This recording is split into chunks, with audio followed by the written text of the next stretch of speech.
नमस्कार दोस्तों। एक समय था जब सिनेमा मनोरंजन का पर्याय था, पर इसे बदला एक फिल्मकार ने। उस फिल्मकार ने अपने कैमरे को समाज का दर्पण बनाया। गांव की धूल से लेकर शहर की चकाचौंध तक भारत के हर रंग को कैद किया। हम बात कर रहे हैं पैरेलल सिनेमा के पायनियर श्री श्याम बेनेगल की।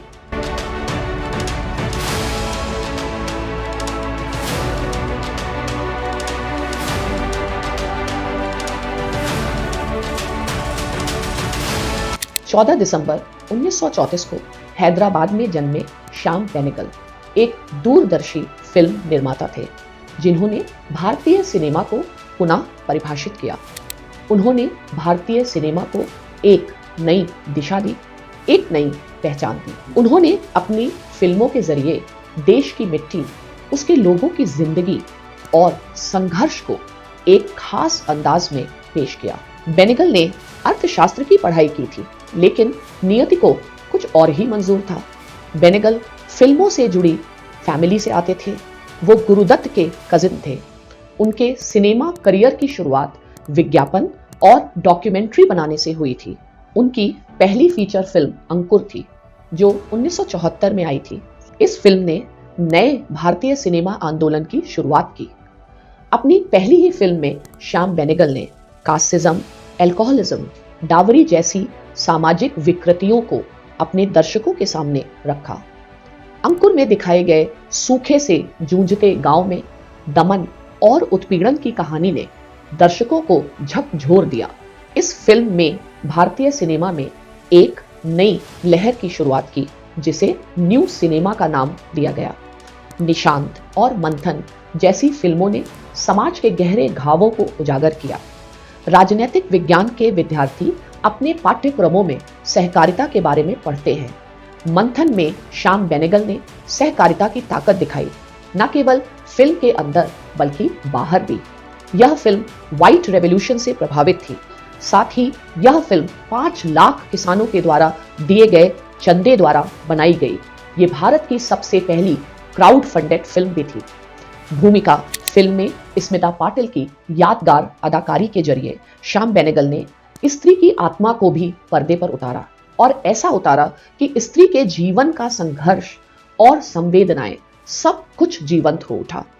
उन्होंने इतिहास, पितृसत्तात्मक उत्पीड़न और धार्मिक मांगों के जाल में फंसी मुस्लिम महिलाओं के बारे में 3 फिल्में बनाई। वो 3 फिल्में थी 1994 में आई मम्मो, 1996 में आई सरदारी बेगम और 2001 में आई जुबैदा। पंडित जवाहरलाल नेहरू की किताब द डिस्कवरी ऑफ इंडिया को एक सीरीज के रूप में अगर कोई बना सका तो वो श्याम बेनेगल ही थे।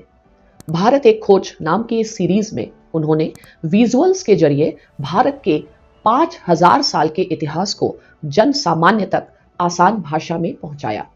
उनकी फिल्मों में इतिहास का चित्रण उनकी सेंसिबिलिटीज और अवेयरनेस को दिखाता है। यही सेंसिबिलिटीज उनकी फिल्म जुनून में भी दिखती है, जो 1857 की क्रांति पर फिल्माई गई थी। लेकिन यह फिल्म सिर्फ क्रांति के ऊपर नहीं थी, ये थी उन लोगों के बारे में जो इस क्रांति से प्रभावित हुए थे।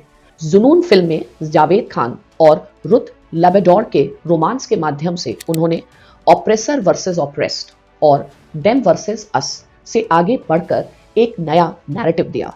निशांत और कलयुग में श्याम बेनेगल ने रामायण और महाभारत की कहानियों पर आधारित मूलभूत मूल्यों को आधुनिक रूप से दर्शकों के सामने रखा।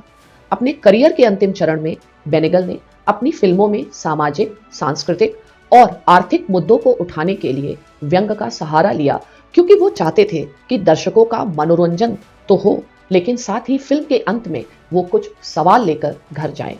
श्याम बेनेगल सिर्फ एक फिल्मकार नहीं, बल्कि एक दार्शनिक थे। उन्होंने अपनी कला के जरिए अपने दर्शकों को सोचने पर मजबूर किया। उन्होंने वर्ग, जाति, संघर्ष, नारीवादी चिंताएं, ग्रामीण संकट जैसे गंभीर विषय अपनी फिल्मों में उठाए। इन गंभीर विषयों को उन्होंने सच्चे कहानीकार के तौर पर समाज के बीच रखा। आज वो हमारे बीच नहीं है, लेकिन उनका योगदान भारतीय सिनेमा के इतिहास में स्वर्ण अक्षरों में लिखा जाएगा।